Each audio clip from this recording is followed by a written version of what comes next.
Hi, Steve here. Thanks for joining me and welcome along to Thinking Martial Arts. I want you to look at this here today.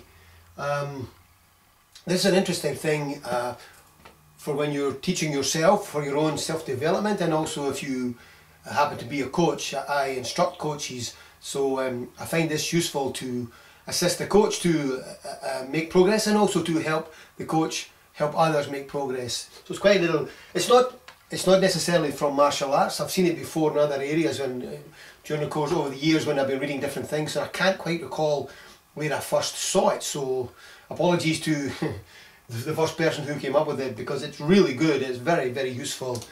So let's take a look at it. The first one we take a look at is unconscious incompetence. Now, incompetence, often people refer to incompetence meaning someone's silly or stupid, or you're incompetent. That's not how I'm using it here. We're using it here in terms of our martial arts. Whatever martial art you're teaching, you get a new student coming in the door, they're incompetent in that art. They don't know anything about it. But they're unconscious of that. That is to say, they don't know what they don't know.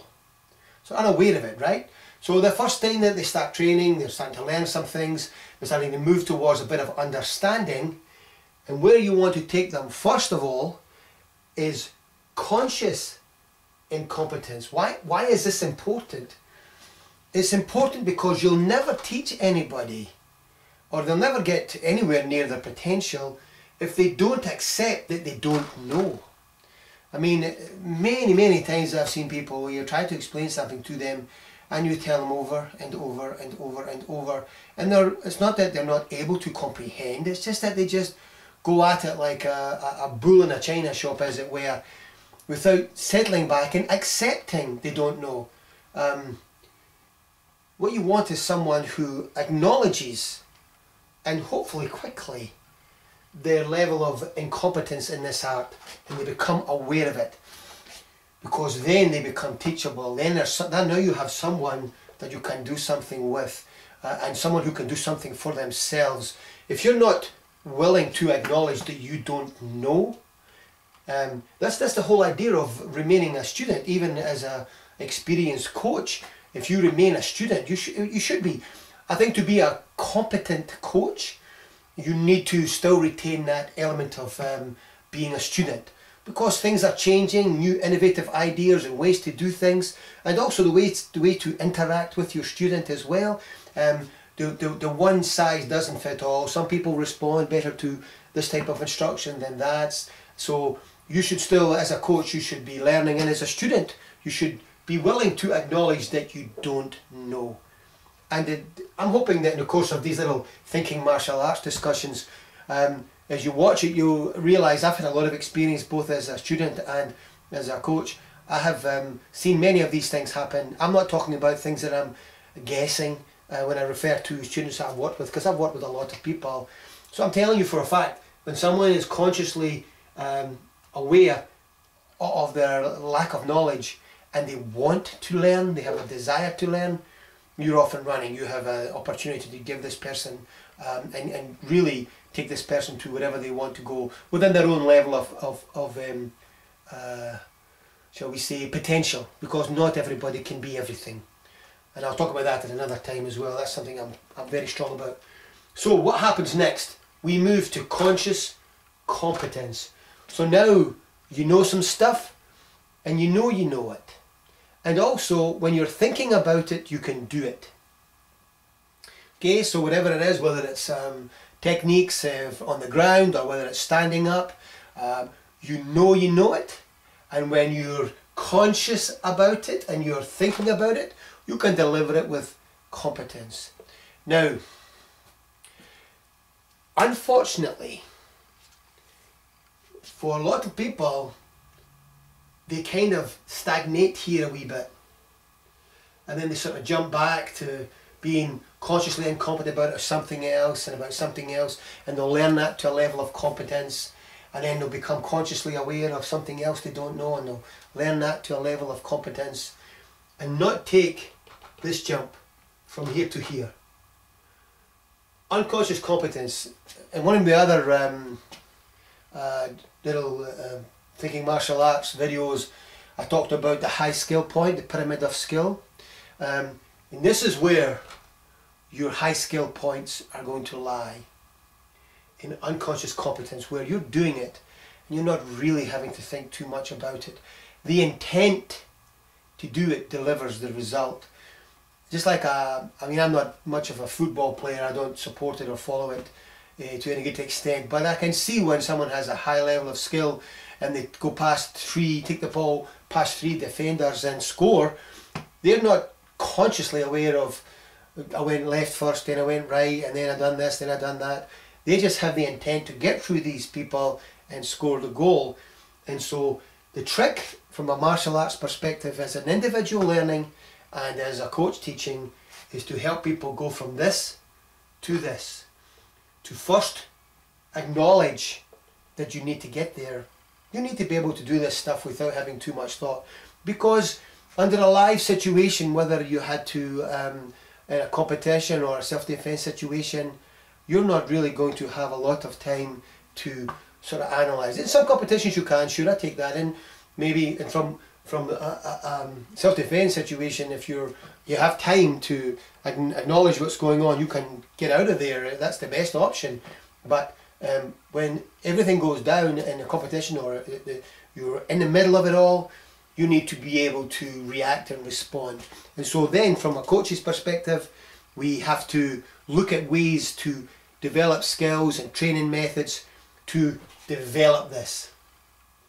So what happens now is we have to acknowledge that this is a skill we want to develop, this unconscious competence. Then we have to develop a skill to teach that skill. And that's when we see top level coaches who are producing good results in people have developed that skill, the ability to teach that skill to others. And that's worth looking for, looking to develop in yourself. And as far as continuing this cycle here, going back to, you're probably never going to go back to unconscious incompetence once you have reached this level in whatever martial art you're in, because you now know what you don't know. So like if someone is a kickboxer and wants to go and learn some BJJ, they're going there because they know they don't know, and they're consciously incompetent and acknowledging it. But once you get consciously competent, or particularly when you get here, you're not bothered about saying you don't know stuff because you have confidence. When we're talking about martial arts, developing all those good attributes, you know, like self-confidence and self-esteem and so on and so forth, you have to get at least up to here, and better if you can get here with something, because that's going to help your confidence tremendously.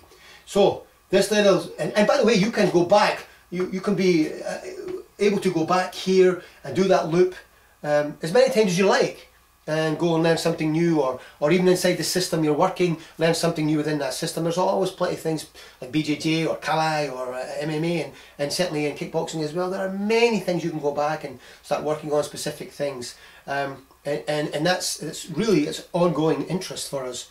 But as long as you don't get stuck in that loop, as long as you give some thought to that, because that's what's going to make it really work for you, in that unconscious competence.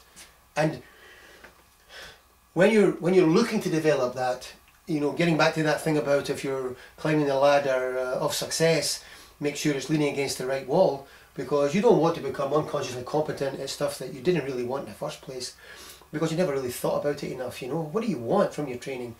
Where are you training? What are you working on? What do you want to become good at? What are you spending your time on?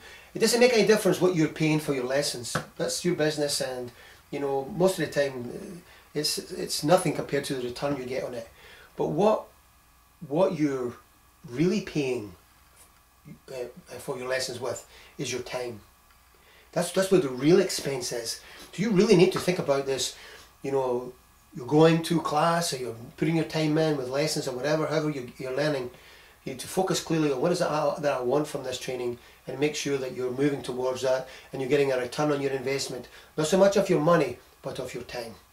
And speaking as someone in my 60s, time just goes, and so you want to make the best use possible with it. So give some thought to this, Have a think about where are you in your program, what are you trying to work towards. Accept the fact that you don't know and move through it. Selectively look at what do you want to learn, what am I working on, and move yourself to unconscious competence. And you're not going to be have this unconscious competence in everything. Remember that. It's going to be this triangle, right?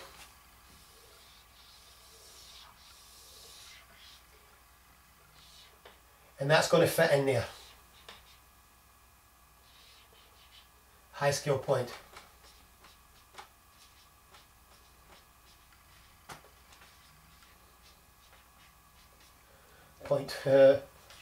High skill point. Where's my, I've lost my, I meant to say. High skill point. Unconscious competence. Okay, something to think about. Okay, so remember, in order to get to these things, especially when you get better and better and better, you've got to remember to train safe and to make progress. If you're not making progress, you're going to get fed up. You're going to want to stop. If you're not training safe, you're going to get injured. You're not going to want to keep training, right? And if you don't allow yourself, and your training is not holistic in order to help you retain and build on your health, then what's the point of any of it? So, train safe, make progress, stay healthy, and go forward. Thanks very much. Thanks for your interest. Thinking Martial Arts. See you next time.